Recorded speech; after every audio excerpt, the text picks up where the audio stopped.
नमो नमः। हेलो, हाय।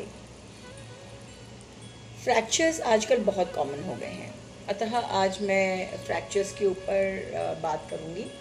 फ्रैक्चर्स किस तरीके से अवॉइड हो सकते हैं? पहले तो फ्रैक्चर्स का मूल कारण क्या है, फ्रैक्चर्स क्यों होते हैं, किस कारण से होते हैं, और उसको हम कैसे अवॉइड कर सकते हैं, उनका मूल कारण क्या है। पहले फ्रैक्चर्स इतने कम क्यों होते थे, अब फ्रैक्चर्स क्यों इतने ज़्यादा बढ़ गए हैं? छोटे बच्चों को देखो, उनके फ्रैक्चर्स हो रहे हैं। मिडिल एजड जो यंग लोग हैं उनको फ्रैक्चर्स हो रहे हैं। बड़े लोगों को फ्रैक्चर्स हो रहे हैं, और वयस्क यानी अर्थात जो बूढ़े लोग हैं उनको तो फ्रैक्चर्स हो ही रहे हैं। पहले जो फ्रैक्चर्स जनरली हुआ करते थे वो 60-65 के बाद हुआ करते थे, बट अभी तो फ्रैक्चर्स हर एज ग्रुप में जो है सामान्य हो गया है। तो क्यों ऐसा है? अगेन, फ्रैक्चर्स भी एक लाइफस्टाइल बीमारी है, डिजीज़ है, उसको बीमारी ही कहेंगे। अगर हम कहें कि फ्रैक्चर बीमारी नहीं है, नहीं, फ्रैक्चर भी लाइफस्टाइल डिसऑर्डर कहिए, लाइफस्टाइल बीमारी कहिए, वो भी एक लाइफस्टाइल बीमारी है। क्यों? क्योंकि आज कोई मेहनत नहीं करना चाहता, आज हड्डियों को कोई मजबूत नहीं करना चाहता। पहले आप देखिए, पहले के समय में पुरुष हो, स्त्री हो, कोई भी हो, पुरुष जो थे वो बाहर काम करने जाया करते थे, और अपने हाथों से कार्य करते थे, सामान उठाते थे, पैरों से चल के जाते थे, तो पैरों की कसरत होती थी। तो हर तरीके से अगर आप देखें तो कसरत हुआ करती थी। घर पे महिलाएं कितना कार्य किया करती थी, आप देखिए। उदाहरण के तौर पे सुबह उठना, झाड़ू करना, पोछा करना, बर्तन धोना, उसके अलावा कपड़े धोना। कपड़े धोने में केवल ताकत ही नहीं, बट उन कपड़ों का वज़न भी होता था, कपड़ों को पिलना। फिर पहले नलों में पानी नहीं आता था, तो या तो कुएं से पानी भर के लाना, नदी से पानी भर के लाना, ठीक है। या अगर हत्थे से भी पानी निकाल रहे हैं तो हाथ से जब आप वो हत्थे को चलाते हैं, अर्थात पंप को, हैंड पंप को आप चलाते हैं, तो उसमें भी ताकत लगती है। फिर सब्जियां जब हम लाते थे तो पहले कोई गाड़ियां होती नहीं थी, रिक्शे वगैरह होते नहीं थे। जब भी हम सब्जी लाते थे तो सब्जी आती थी, हम उठा कर ही लाते थे।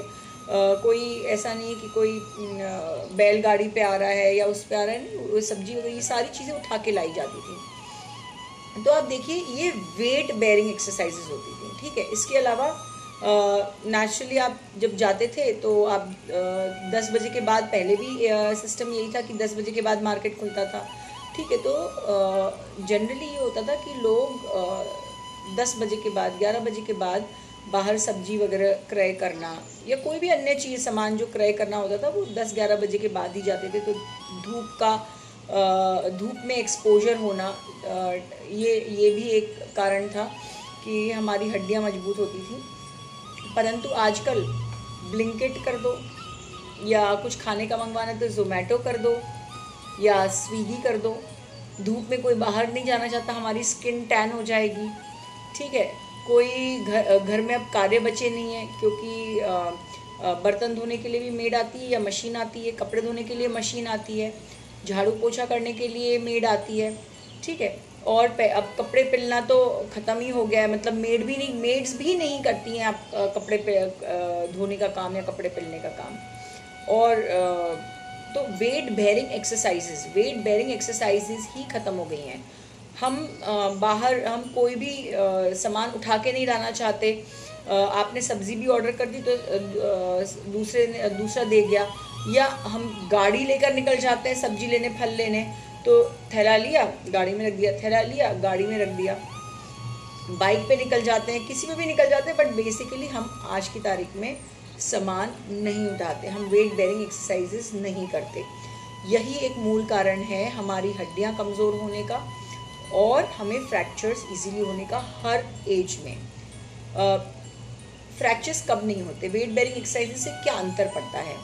जब हम वेट बेयरिंग एक्सरसाइजेस करते हैं तो हमारी हड्डियां थक जाती हैं। जब थक जाती हैं तो उनमें न्यू सेल्स डेवलप होते हैं। न्यू सेल्स, जैसे वेयर एंड टेयर जब होता है, तो वेयर एंड टेयर जब होगा तो उसका रीजनरेशन भी होगा।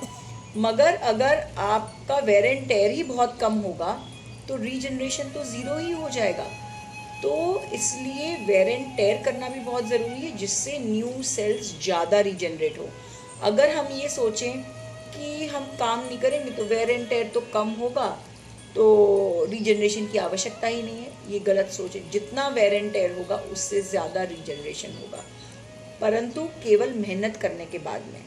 ये एक पूरी प्रक्रिया होती है हमारे शरीर में कि एक एक्टिविटी जब होती है उसके बाद जो वेयर एंड टेयर होता है उसके बाद ही रीजनरेशन होता है।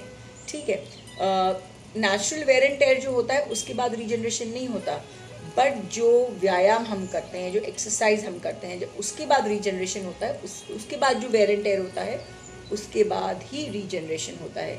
इसलिए व्यायाम करना बहुत ही आवश्यक है। एक कहावत है, संस्कृत में एक कहावत कहूँगी, व्यायामाद लभते स्वास्थ्यम दीर्घायुष्यम बलम सुखम आरोग्यम परमम भाग्यम स्वास्थ्यम सर्वार्थ साधनम। इसका अर्थ ये है कि व्यायाम से स्वास्थ्य मिलता है और दीर्घ आयु भी मिलती है, जो बल और सुख का कारण होती है।